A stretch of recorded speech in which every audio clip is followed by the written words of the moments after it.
बकरीद पर खुद की कुर्बानी। देवरिया में बुजुर्ग ईश मोहम्मद ने गले में चाकू मारकर दी जान। सुसाइड नोट में लिखा, इंसान बकरे को बेटी की तरह पालता है, मैं खुद की कुर्बानी अल्लाह के नाम पर कर रहा हूँ।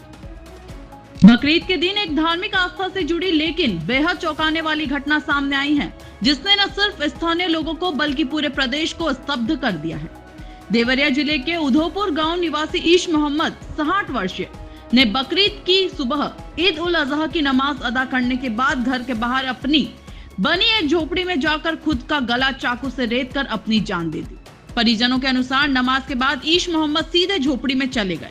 लगभग 1 घंटे बाद झोपड़ी से करहाने की आवाजें आई। जब पत्नी हाजरा खातून और पड़ोसी वहां पहुंचे तो देखा कि ईश मोहम्मद चारपाई पर पड़े हुए हैं, गले से खून बह रहा है और पास में एक तेज धार चाकू रखा है। उन्हें तुरंत अस्पताल ले जाया गया, जहां से गंभीर स्थिति में उन्हें गोरखपुर मेडिकल कॉलेज रेफर किया गया। डॉक्टरों की तमाम कोशिशों के बावजूद उनकी मौत हो गई। घटनास्थल से एक हाथ से लिखा सुसाइड नोट बरामद हुआ, जिसमें ईश मोहम्मद ने लिखा, इंसान बकरे को अपने बेटे की तरह पाल पोस कर कुर्बानी करता है, वह भी एक जीव है। कुर्बानी होनी चाहिए, लेकिन मैं खुद अपनी कुर्बानी अल्लाह और रसूल के नाम पर कर रहा हूँ। किसी ने मेरा कत्ल नहीं किया है, मुझे सुकून से मिट्टी देना। जिस जगह खूंटा गड़ा है वहीं मेरी कब्र होनी चाहिए, किसी से डरने की जरूरत नहीं है। ईश मोहम्मद का मकान 3 कमरों का पक्का घर है, जिसमें उनके 2 बेटे अपने परिवारों के साथ रहते हैं। घर से लगभग 10 कदम की दूरी पर एक झोपड़ी है, जहां वे आमतौर पर सोते थे और जहां बकरियां भी बांधी जाती थी। सबसे बड़ा बेटा अहमद अंसारी और मोहम्मद फैज गांव में ही रहते हैं। छोटा बेटा मुंबई के ताज होटल में काम करता है। परिवार वालों का कहना है कि ईश मोहम्मद हमेशा से धार्मिक प्रवृत्ति के थे और एक दिन पहले ही अंबेडकर नगर जिले की मशहूर मखदूम अशरफ शाह दरगाह से लौटे थे। वे हमेशा तन्हाई में समय बिताते थे, लेकिन कभी किसी को यह अंदाजा नहीं हुआ कि वे ऐसा कदम उठा लेंगे।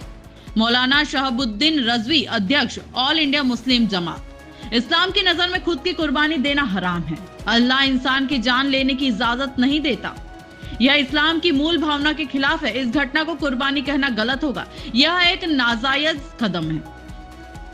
बकरीद, जिसे ईद उल अजहा कहा जाता है, इस्लाम धर्म में दूसरा सबसे बड़ा त्योहार है। यह त्योहार पैगंबर इब्राहिम द्वारा अपने बेटे इस्माइल की कुर्बानी देने की इच्छा की याद में मनाया जाता है। इस दिन कुर्बानी के लिए जानवरों जैसे बकरा, बकरी, ऊंट, भैंस और भेड़ को चढ़ाया जाता है। कुर्बानी का 1/3 हिस्सा गरीबों और जरूरतमंदों को दिया जाता है। बीमार, गर्भवती या विकलांग जानवरों की कुर्बानी इस्लाम में नाजायज मानी जाती है। इस्लाम में मानव बलिदान की कोई जगह नहीं है।